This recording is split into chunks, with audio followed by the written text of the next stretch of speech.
Cursed. Cursed. We all go a little mad sometimes. There's a formula to it. A very simple formula. I saw the boogeyman. I saw him outside. What's your favorite scary movie?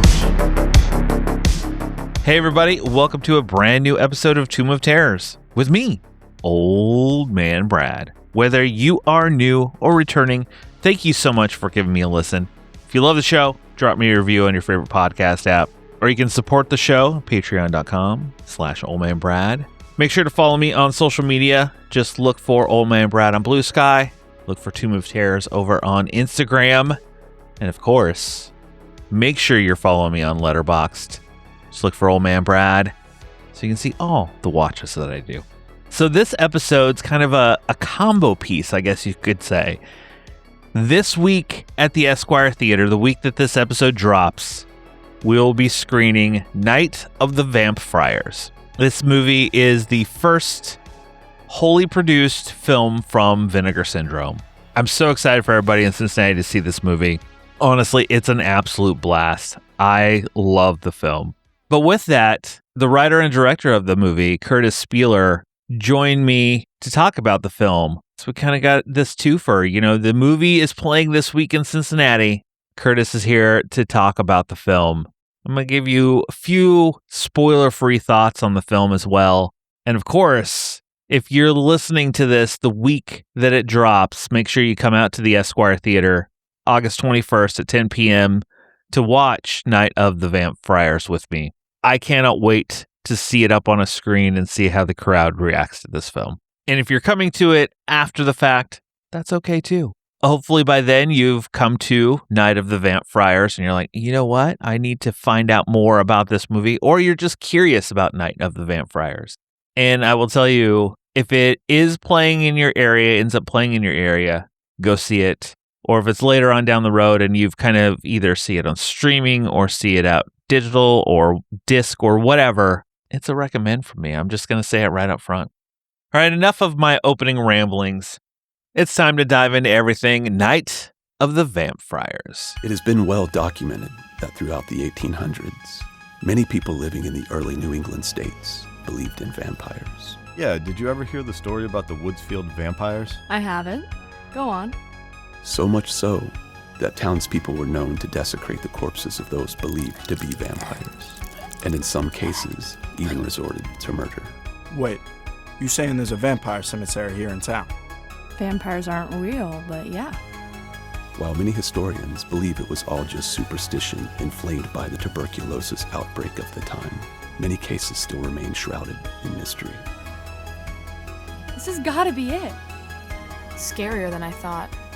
And supposed vampire graves are still being discovered to this day. A group of friends in a punk rock band discover a hidden cemetery in the woods where they accidentally raise a horde of undead friars. This is written and directed by Kurtis Spieler. It stars Abby Arza, Joey Ambrosini, Domenico Pugliese, Amy Holomakoff, and others. This had its premiere at the Chattanooga Film Festival. It has played other screenings here and there, but if you get a chance, go see it. I'm not going to say too much here up front about the film, except for I enjoyed it. When I watched it, it just hit me just in the right spot. This is like that mix of Tombs of the Blind Dead with like the homegrown horror films, the DIY, no budget, old throwback horror films of the past, of the yesteryears, as you could say. I can't wait to own this on physical media, which I know will come out at some point because this was produced by Vinegar Syndrome. They're gonna put one out. Before I move too much further, let's move into my interview with Kurtis Spieler, and I will talk to you on the other side. My guest today has done such films as Sheepskin, The Devil's Well, and The Dead Girl in Apartment 3. His new film, Night of the Vamp-Friars, is a throwback to the homegrown horror video store era. I'm excited to welcome in writer-director Kurtis Spieler. How are you doing today? Good. Thank you for having me. So, how did you come up with the idea for the Vamp-Friars? Well, okay, that's a bit of a story. So I work here at Vinegar Syndrome, Okay.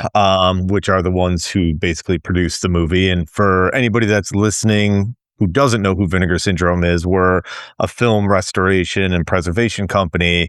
We restore the films and then we re-release them on either Blu-ray, UHD, whatever. So I'm one of the restoration artists here, and we have a side company that's called Vinegar Syndrome Pictures, which basically either produces or licenses the rights to newer movies that are shot specifically on film. So everything that Vinegar Syndrome Pictures puts out has to be shot on film. Basically, the short version is, being one of the restoration artists here and being an independent filmmaker, I had been wanting to get a picture going through Vinegar Syndrome Pictures, and I had pitched a couple things to the owners, and we just hadn't really agreed on like budget or anything like that. And so I was trying to come up with an idea, and my wife, Amy Halamikoff, who is actually one of the producers on Vamp-Friars and is actually in the movie as well, she came up with the title The Vamp-Friar, and she thought this was a hilarious title. I mean, it is. Thank you. So, I would kept pitching her ideas before I would bring them to Vinegar Syndrome. And every time I pitched her an idea, she's like, it's good. But it's not. It's not the Vamp-Friar. So I was like, okay. So, she kept doing this for a couple months. And so like my window for being able to pitch them something was kind of closing. Like I had pitched them, I had written an actual full script, pitched them that. They liked it. We just kind of couldn't agree on budget, and the timing sort of wasn't right. So they basically gave me another chance to like come back and pitch something else. And so this is why I was like sort of racking my brain for several weeks, because I had a limited window to be able to do this. Anybody who's done anything creative knows the more you try to force an idea, the less it happens. So she had this idea for the Vamp-Friar. And so one day I went to the gym, I hopped on the elliptical, and I was like, okay, I'm not getting off this machine till I have a solid idea.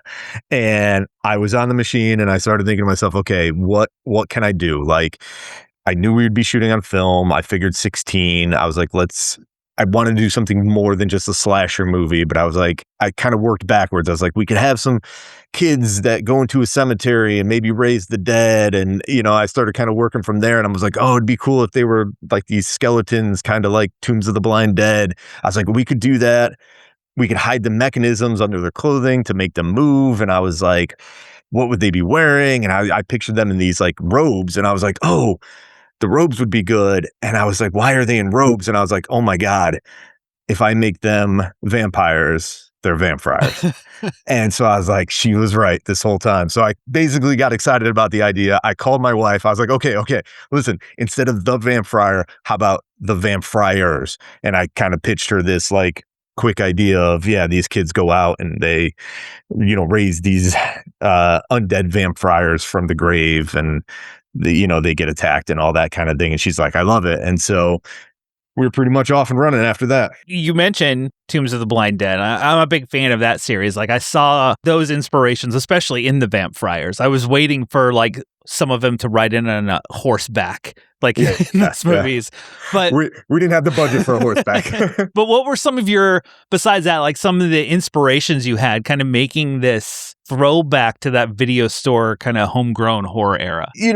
Obviously Tombs of the Blind Dead, like we just said, but to be honest, there wasn't a lot of actual specifics. It was sort of just the types of films that Vinegar Syndrome puts out. Okay. So being like a restoration artist here, working on these movies, I watch them all day, every day. I go through them, frame by frame, cleaning up the dirt, all that kind of stuff. And so we have a line of films called Homegrown Horrors, which are basically, they're all 80s movies. They're low budget, regionally shot, made with like local talent and that kind of thing. And so we've released these box sets over a period of time called Homegrown Horrors, where we'd package a few of these together. And so when I pitched this idea to Vinegar Syndrome, I didn't just pitch them the idea of doing Night of the Vamp-Friars. I pitched them on this idea of doing a new homegrown horror movie and basically shooting in Connecticut, low budget, shot on film, doing it the way it would have been done back in that day. So really just like the homegrown horror films that we've put out have become an inspiration. Obviously, there's a little bit of like Army of Darkness in there for anybody who's seen it. There's some kind of with the skeletons. We have a little fun with it and all that kind of thing. Overall, it has a structure of like an 80s slasher film. So, I didn't want to do a slasher. I wanted to do sort of like a kind of like a creature feature, but, package it sort of in this slasher package, if you will. So Shot it on film, 16 millimeter you shot it on? yes. Like what challenges arose for you as you kind of jumped into it? Yeah. So shooting on film. So I shot film in film school, but I hadn't shot film in years, and I had never done a whole feature on film. And not only was this a low budget production, but I was doing the majority of it myself, which meant I actually shot it myself.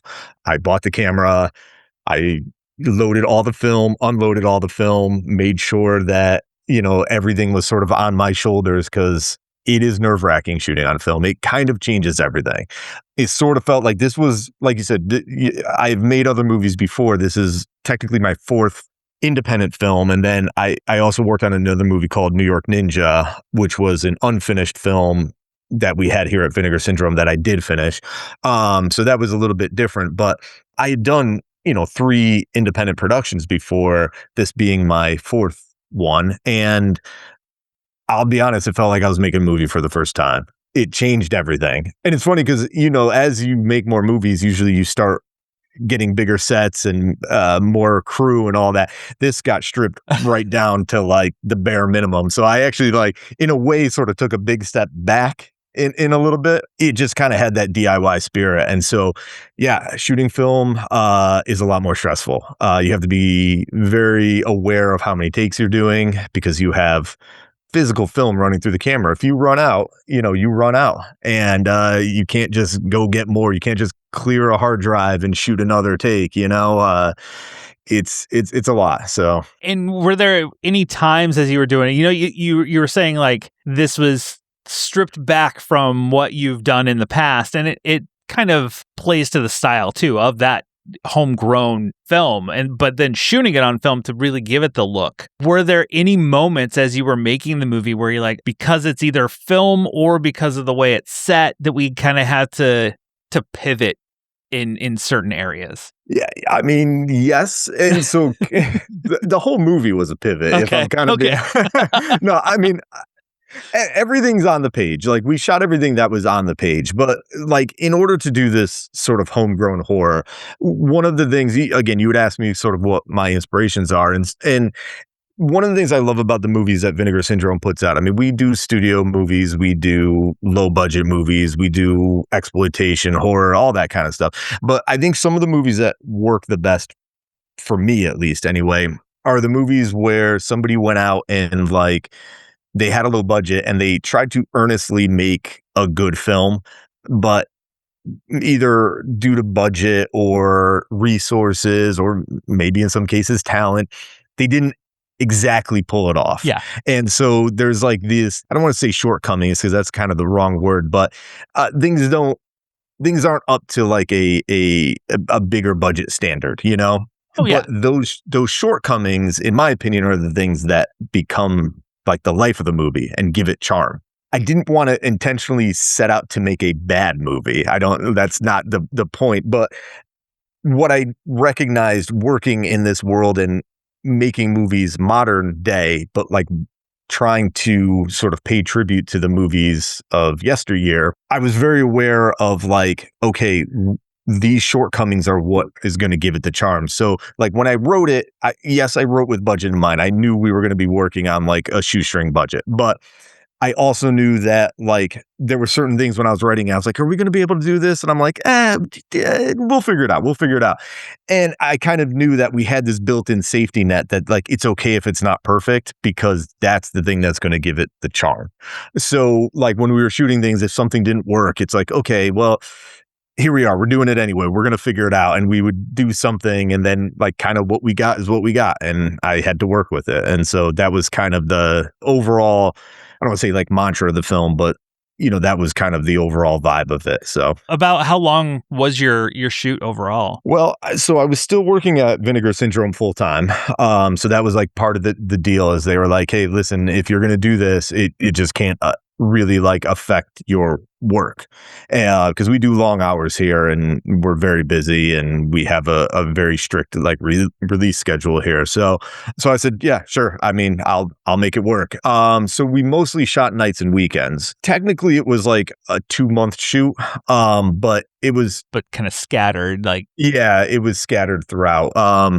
We almost did it sort of like a theater production, where like people would show up at night, like after work. I would like drive to set, people would show up, we would shoot for maybe like 4 hours. It would be longer between setup and breakdown, but like we would shoot for about 4 hours and get basically a scene done, and then wrap and break it all down, and then come back a couple nights later, do that again, a couple nights later, and then the weekends was when we shot the majority of it. So any of the daytime stuff was on the weekends, and then once the daytime stuff was out of the way, we did longer nights over the weekend. So but overall it was about 2 months for the shoot. It premiered at the Chattanooga Film Festival just recently, back in July. How did the response to it go during that premiere? It was great. It was great. Actually, it was quite a compliment, because there was 2 gentlemen there that do kind of the Q&As afterwards, and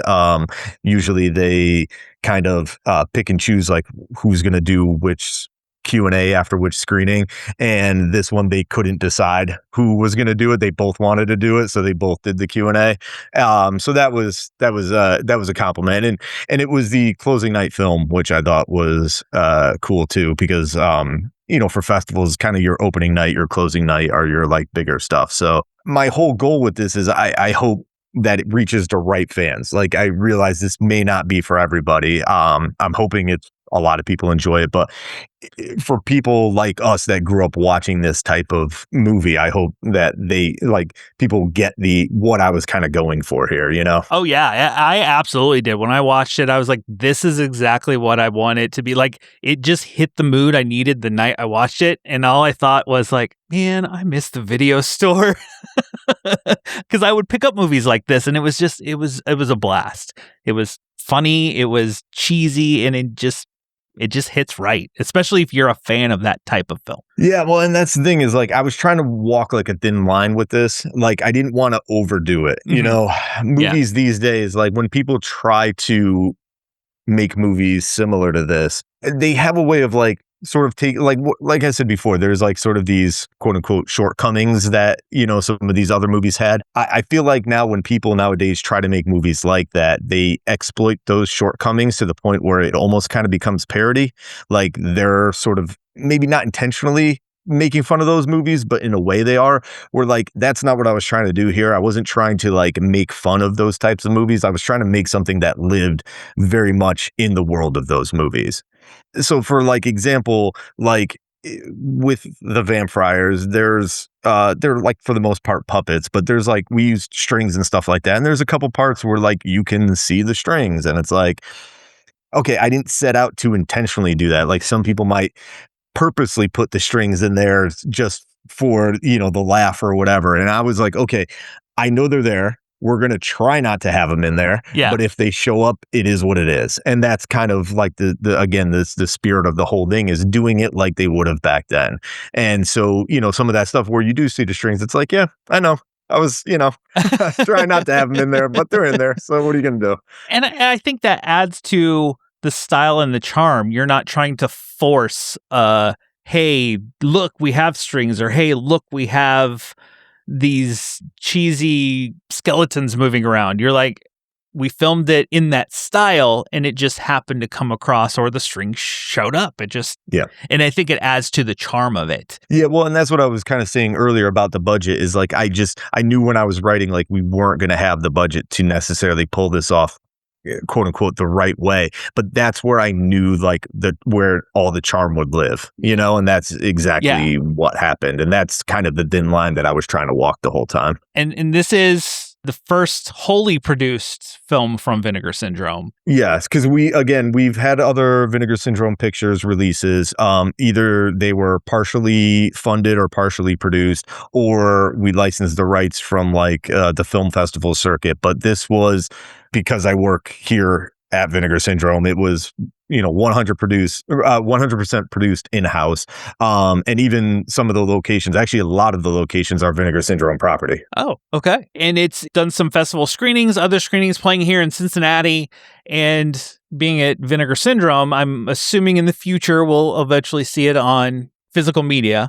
I know you can't say anything as of right now, but I'm looking forward to that piece coming out. With these screenings, and this is a question I haven't really asked many times, but if you could screen this movie in any place or any setting, haunted house, forest, whatever it might be, where would you love to see Vamp-Friars screen? Oh, I mean, really, like, honestly, like the Grindhouse theaters would be perfect, because that's kind of like the vibe of the whole thing. We struck a film print, so there are going to be screenings on print. Nowadays, a lot of the theaters that are still doing prints, they try to have that like retro vibe, but it's not the same as like back in the day when it actually was a legitimate like Grindhouse. I just kind of feel like this was made for that, and I hope other people agree. I mean, I wasn't thinking outside when you were first saying this, but honestly, I mean, doing like a screening in the fall, like just outside, would be very cool. We filmed all of this in the fall as well, and so like I was just trying to get a little bit of that fall kind of Halloween vibe. So I guess a screening outside in the woods would be kind of fun. I hadn't really thought of that. I want to thank you for taking time to chat with me about this movie. I had an absolute blast. I cannot wait to see what people here in Cincinnati, when we screen it, what they think of the movie. I hope they enjoyed it as much as I did, and look forward to it. Maybe see Return of the Vamp-Friars someday. Yeah, there might be a little tease at the end there. I hope there's a sequel. All I can say for anybody listening to this is, when the movie does come out, if you want to see a sequel, support it. And hopefully there'll be another one. On our way out, where can people kind of follow along, either to you, obviously follow Vinegar Syndrome, to kind of see the journey of the movie? Yeah, I mean, really, I'm not super great at social media, if I'm being honest. So, I mostly do Instagram, so at Kurtis Spieler for Instagram. But I honestly follow Vinegar Syndrome, follow our social media. That's where you're going to see the most about Vamp-Friars, and I'll have some things that I'll be posting on there as we get closer to the release date as well. Well, thank you for chatting with me, and best of luck with the film. I hope it does well. Well, thank you. I appreciate it. I do want to thank Kurtis for taking time out of his day to chat with me. It was an absolute blast getting to chat with him about this movie. And honestly, being a restoration artist at Vinegar Syndrome sounds like an amazing thing to do. I told my wife later about the interview and what he does, and she was like, that sounds like your perfect job. I think it would be a blast. But anyway, Night of the Vamp-Friars. When you see this, there are many elements that will seem familiar, and this movie is that kind of a throwback DIY. Think of homegrown horror. Vinegar Syndrome has a few box sets, homegrown horror. There are some other films that they have on it. I just picked up a few. If you want to think of homegrown horror or horror movies that are like no budget, do it yourself kind of, think of like The Spookies is probably one of the bigger ones. Or I just picked up Devil's Story. If you've never seen Devil's Story, oh my God, you have to watch Devil's Story. And one I recently just got, Curse of Blue Lights. It is listed as a homegrown horror film from Colorado. I'm from Colorado. It sounded like one that I'm like, I need to see this. But Night of the Vamp-Friars has that feel to it.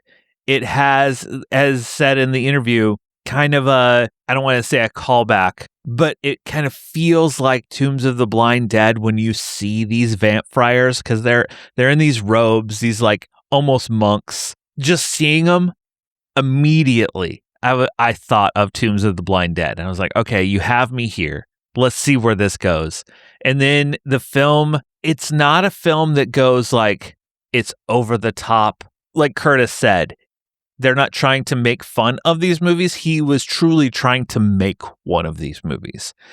And in my opinion, I think he succeeded. The effects are a do-it-yourself kind of thing. They do make you laugh, but the way this movie is created, like I said, it gives it that charm. He was trying to just create that style of film. He's not making fun of these films. He's like, you know what? We're going to do it like they did and really just do it yourself. Low budget, work with what we got. He shot it on 16 millimeter and it gives it that perfect look of a video store film. I know I asked him, where's a place, where would you love to see this screen?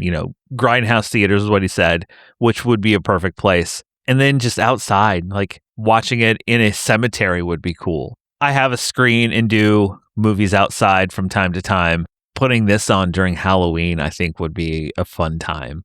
I'm trying to figure out what I want to watch outside this Halloween season. This might be one of them. But Night of the Vamp-Friars, this is a film that you need to watch for. I absolutely loved it. It hit just the right spot for me. It was one of those like, he captured this type of film perfectly. It hit all the little pieces it needed to for me, and I just had so much fun with it that I can't wait to watch it again. Can't wait to watch it in the theater with everybody here in Cincinnati. Can't wait to get it on physical media when it eventually releases. Go check out Night of the Vamp-Friars. I usually do a double feature with whatever I'm talking about. I wasn't at first with this, but I have to. Because as I was watching Night of the Vamp-Friars and just the feel it gave me and fall season, Halloween kind of vibe, just that do-it-yourself, low-budget film, the film I kept thinking about throughout the entire movie as I was watching it, that I'm like, okay, setting up my movies I'm going to watch this Halloween season. And one that would perfectly go with this that I just thought about the whole time is The Barn from 2016. I think they are very similar style-wise and what they're trying to portray of being this throwback video store era, Halloween, fall season horror film. That's my double feature is Night of the Vamp-Friars and The Barn. I'm actually going to do that this Halloween. I'm going to watch both of them together. And then after that, we got to continue with the Barn movies. But yeah, that's my double feature for this episode. On my way out, I want to tell you about one of my favorite movies of the year. The dazzling, heartwarming space odyssey Project Hail Mary is now on 4K, UHD, Blu-ray, and DVD. Ryan Gosling stars as a science teacher who wakes up on a spaceship with no memory of who he is or why he's there. As his memories return, he must uncover the mystery behind a force threatening Earth's sun. And an unexpected friendship may be humanity's best hope. Own Project Hail Mary now on 4K, Blu-ray, and DVD. And this is one of my favorite movies of the year. I absolutely loved Project Hail Mary. Bringing those in Cincinnati. Here coming up in September is the Cincinnati Comic Expo. I will have copies of this movie that we will be giving away. So just come out to the expo in September. It's going to be a fun time. And check out Project Hail Mary if you've never seen it. Well, that will do it for this episode of Tomb of Terrors. If you are in Cincinnati, come out to Frightful Fridays on the third Friday of the month. Come out this Friday if you're listening to this the week that drops. If you come to it later, still come out. Third Friday of every month, I'm hosting a horror movie. But make sure you subscribe to the show so you never miss anything that happens over here. Whether it's these interview episodes, short reviews, verses that I do with my wife, Tales from Tubi, or The Year of Paul Nashi. We're kind of in the back end of those, doing one Paul Naschy movie a month, doing bonus ones over on my YouTube channel. Just look for Tomb of Terrors and also on Patreon. But I'm having a blast with it. But I'll be back soon. Just snuggle up in that blanket, turn off the lights, because it's okay to be scared. We'll talk to you later, everybody.